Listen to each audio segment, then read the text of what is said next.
السلام علیکم ورحمۃ اللہ وبرکاتہ۔ ناظرین، 20 رکعت تراویح کا دعویٰ کرنے والے حضرات جو دلائل پیش کرتے ہیں ہم ان کا جائزہ لینے جا رہے ہیں۔ بیچارے جن بنیادوں پر اپنی عمارت تعمیر کرنا چاہتے ہیں وہ بنیاد بہت کمزور ہے۔ ظاہر بات ہے جب کمزور بنیادوں پر عمارت تعمیر ہوگی تو زیادہ دن چلنے والی نہیں ہے۔ چلیے ہم اس کمزور عمارت کی کمزور بنیاد میں جو اینٹیں استعمال کی گئی ہیں ان میں سے ہر ایک اینٹ کا جائزہ لینے جا رہے ہیں۔ سب سے پہلی روایت جو پیش کی جاتی ہے 20 رکعت کے سلسلے میں وہ یہ ہے۔ حضرت جابر بن عبداللہ رضی اللہ تعالیٰ عنہ فرماتے ہیں کہ نبی کریم صلی اللہ علیہ وسلم رمضان کی ایک رات تشریف لائے، لوگوں کو 4 رکعت فرض، 20 رکعت نماز تراویح اور 3 رکعت وتر پڑھائی۔ تاریخ جرجان صفحہ نمبر 142 یہ کتاب کی حدیث پیش کی جاتی ہے۔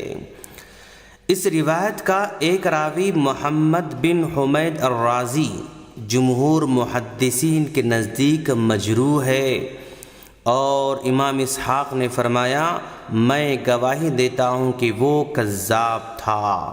اسی طرح دیکھیں آپ امین اکھاڑوی کی کتاب تجلیات صفدر جلد نمبر 3 صفحہ نمبر 224، اور اس حدیث کا دوسرا راوی عمر بن ہارون بھی جمہور کے نزدیک مجروح ہے۔ دیکھیے علامہ ضیلعی رحمہ اللہ کتاب نصب الرایہ، اس حدیث کو ان تمام لوگوں نے ضعیف قرار دیا ہے۔ حدیث نمبر 2، حضرت عبداللہ بن عباس رضی اللہ تعالیٰ عنہ فرماتے ہیں کہ رسول اللہ صلی اللہ علیہ وسلم نے رمضان شریف میں 20 رکعت نماز تراویح اور وتر پڑھا کرتے تھے۔ اس حدیث کی روایت میں بنیادی راوی ابو شیبہ ابراہیم بن عثمان کے بارے میں علامہ قدوری حنفی رحمہ اللہ نے لکھا ہے کہ یہ واسط کا قاضی کذاب ہے، اور کذاب کئی منفرد روایت موضوع ہوتی ہے، لہذا یہ روایت موضوع ہے اور من گھڑت ہے۔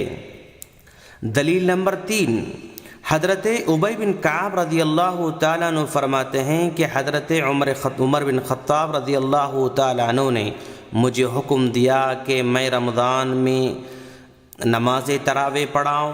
حضرت عمر فاروق رضی اللہ تعالیٰ عنہ نے فرمایا کہ لوگ دن کو روزہ رکھتے ہیں اور رات یعنی قرآن اچھی طرح نہیں پڑھتے ہیں، تو قرآن مجید کی رات کو تلاوت کریں تو زیادہ اچھا ہے۔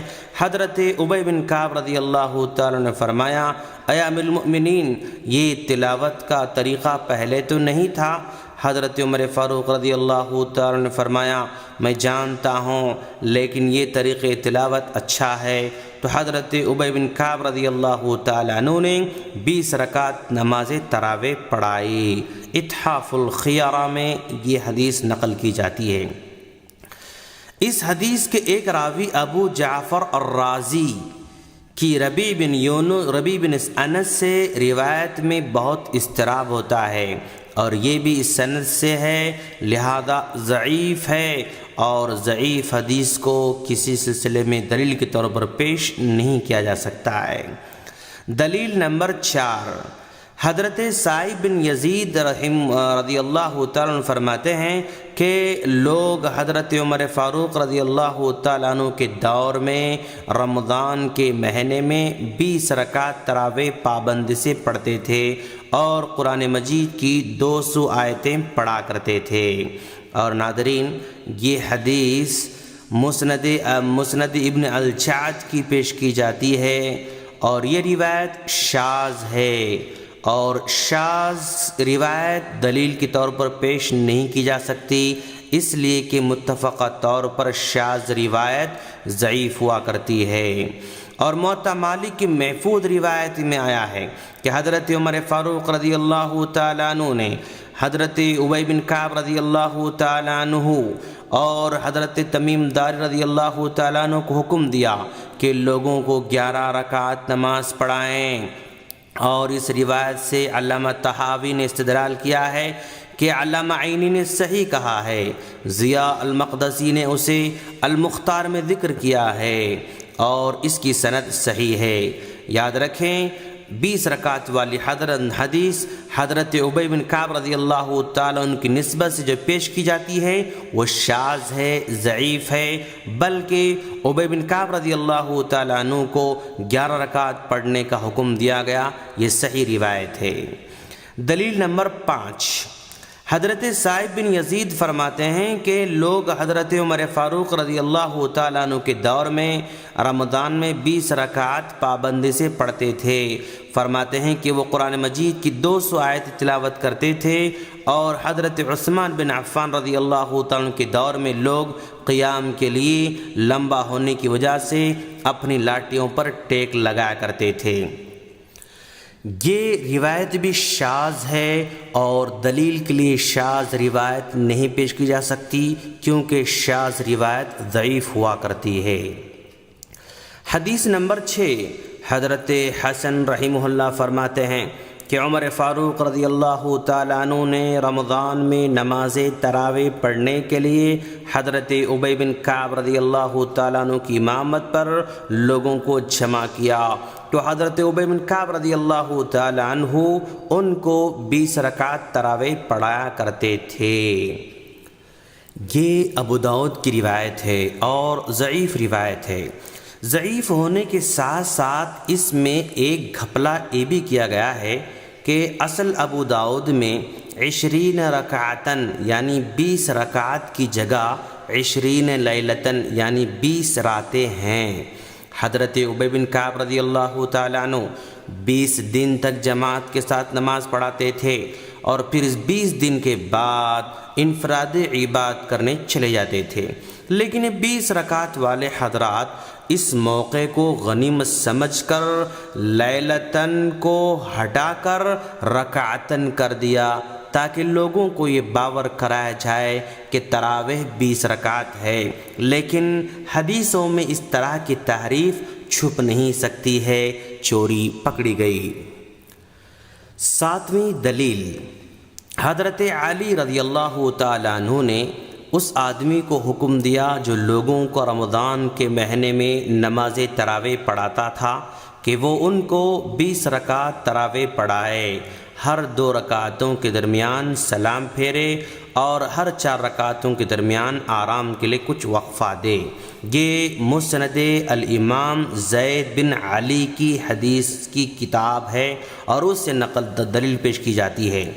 ناظرین، امام زید بن علی رحمہ اللہ کی طرف جو مسند احمد کی کتاب پیش کی جاتی ہے، یہ اہل سنت کی کتاب نہیں ہے بلکہ شیعہ کی کتاب ہے۔ اب یہ بیچارے 20 رکعت والے اپنے پاس دلیل نہیں پا سکے تو شیعہ حضرات کی کتاب کا سہارا لینا چاہ رہے ہیں، لیکن اس حدیث کا سہارا لینے کے باوجود پھر وہی معاملہ پیش آ رہا ہے کہ اس حدیث میں ابو خالد عمر بن خالد الواسطی ہے جو کہ کذاب راوی ہے، جھوٹا راوی ہے۔ امام یحییٰ بن معین فرماتے ہیں کہ وہ راوی کذاب ہے۔ امام اسحاق بن راہوی فرماتے ہیں کہ وہ حدیثیں کھڑا کرتا تھا۔ امام ابو زرع رازی فرماتے ہیں کہ وہ حدیثیں کھڑا کرتا تھا۔ امام وکیع بن الجراح کہتے ہیں وہ کذاب تھا، جھوٹا تھا۔ ان تمام فقہا کی روشنی میں یہ بات معلوم ہو رہی ہے کہ یہ حدیث موضوع ہے اور من گھڑت ہے۔ حدیث نمبر 8، حضرت ابو الحسنہ فرماتے ہیں کہ حضرت علی رضی اللہ تعالیٰ عنہ نے ایک آدمی کو حکم دیا کہ وہ لوگوں کو رمضان میں 20 رکعت نماز تراویح پڑھائے، اور یہ روایت بھی ضعیف ہے۔ ابو الحسنہ مجہول ہیں۔ حضرت علی رضی اللہ تعالیٰ عنہ سے ابو الحسنہ کی کوئی ملاقات کا ثبوت نہیں ملتا ہے، یہ حدیث سخت ضعیف ہے۔ دلیل نمبر 9، حضرت زید بن وہب فرماتے ہیں کہ حضرت عبداللہ بن مسعود رضی اللہ تعالیٰ عنہ رمضان میں نماز ہمیں تراویح پڑھاتے اور گھر کو لوٹ جاتے تھے تو رات ابھی باقی ہوتی تھی، آپ 20 رکعت تراویح اور 3 رکعت وتر پڑھایا کرتے تھے۔ اور یہ حدیث بھی بے سند ہے۔ حضرت عبداللہ بن مسعود رضی اللہ تعالیٰ عنہ سے جو راوی بیان کر رہے ہیں اس راوی کا کوئی حال ہی نہیں ہے، بلکہ مجہول راوی ہے، اور یہ روایت بے سند ہے۔ جب بے سند روایت ہو تو حدیث ضعیف بلکہ موضوع بھی ہو سکتی ہے، لہذا اس سے دلیل پیش نہیں کی جا سکتی ہے۔ حدیث نمبر دلیل نمبر 10، حضرت ابی بن کعب مدینہ منورہ میں رمضان کے مہینے میں لوگوں کو 20 رکعت نماز تراویح پڑھایا کرتے تھے اور 3 رکعت وتر پڑھایا کرتے تھے۔ یہ مصنف ابن ابی شیبہ کی روایت ہے۔ یہ روایت منقطع ہے اور منقطع روایت ضعیف ہوا کرتی ہے۔ عبدالعزیز بن رفیع نے ابی بن کعب رضی اللہ تعالیٰ عنہ کو نہیں پایا تھا، لہذا یہ حدیث ضعیف ہے، ناقابل قبول ہے۔ ناظرین، یہ وہ حدیثیں ہیں جو 20 رکعت والے اصحاب بڑے زور و شور کے ساتھ پیش کرتے ہیں، لیکن آپ نے دیکھا کہ فن حدیث میں یہ روایتیں ناقابل قبول ہیں، اور یہ 20 رکعت والی حدیثیں 8 رکعت والی صحیح حدیثوں سے ٹکراتی ہیں۔ اب کچھ لوگ جھلا کر کہیں گے کہ ہم جو بھی حدیث پیش کرتے ہیں اس کو یہ لوگ ضعیف کہتے ہیں۔ ہاں بھائی، آپ لوگ ایسی ہی حدیث بیان کرتے ہیں جو نقلی ہے۔ اگر کسی کو اصلی اور نقلی نوٹوں کی پرکھ نہ ہو، وہ 500 کے 10 نقلی نوٹ لے کر کسی دکاندار کے پاس جائے، دکاندار کو ایک نوٹ پیش کرتا ہے، وہ پرکھ کر کہتا ہے کہ یہ نقلی ہے، پھر دوسرا نوٹ دیتا ہے، دکاندار پرکھ کر کہتا ہے کہ یہ بھی نقلی ہے، اب ایک کے بعد دیگرے پورے نوٹ دیتا ہے جو سارے کے سارے نقلی نکلتے ہیں۔ اب ایک گاہک غصے میں آ کر کہتا ہے کہ میں جو بھی نوٹ دیتا ہوں اس کو نقلی کہتے ہو۔ اب دکاندار کہتا ہے کہ میرے بھائی، تم کو اصلی اور نقلی نوٹوں میں فرق نہیں معلوم، اس لیے نقلی نوٹ کو اصلی سمجھ کر اٹھا لائے۔ اس میں قصور دکاندار کا ہے یا نقلی نوٹ والے کا ہے؟ ظاہر بات ہے اس میں قصور دکاندار کا نہیں بلکہ گاہک کا ہے۔ ٹھیک یہی مسئلہ 20 رکعت والوں کے ساتھ ہو رہا ہے۔ ان کے علماء بیچارے ساری زندگی فقہ میں لگا دیتے ہیں، نہ فن حدیث سے واقف ہوتے ہیں نہ علوم حدیث سے واقف ہوتے ہیں، اپنی عوام کو نقلی نوٹ دیتے رہتے ہیں۔ یہ عوام بیچاری نقلی نوٹوں کو لے کر ادھر ادھر بھاگتے پھرتے ہیں۔ جب نقلی نوٹوں کو رد کیا جائے تو غصے میں آتے ہیں اور جھلاتے ہیں، پھر اپنے علماء سے رجوع کرتے ہیں۔ بیچاروں کے پاس دلیل تو نہیں رہتی، آخر میں عوام کو یہ کہہ کر تسلی دیتے ہیں کہ 8 رکعت والے دھوکہ دیتے ہیں۔ وہ کیا دھوکہ دیتے ہیں؟ کبھی کتاب کھول کر عبارت پڑھ کر بتا تو نہیں سکتے ہیں، اور آخرکار ڈوبتے کو تنکے کا سہارا کے مانند حرم میں 20 رکعت کی دلیل دیتے ہیں اور مطمئن ہوتے ہیں کہ ہم نے دلیل دے دی۔ اب ہم حرم میں 20 رکعت کی دلیل دینے والوں سے اگلی کلپ میں ملاقات کریں گے انشاءاللہ۔ السلام علیکم ورحمۃ اللہ وبرکاتہ۔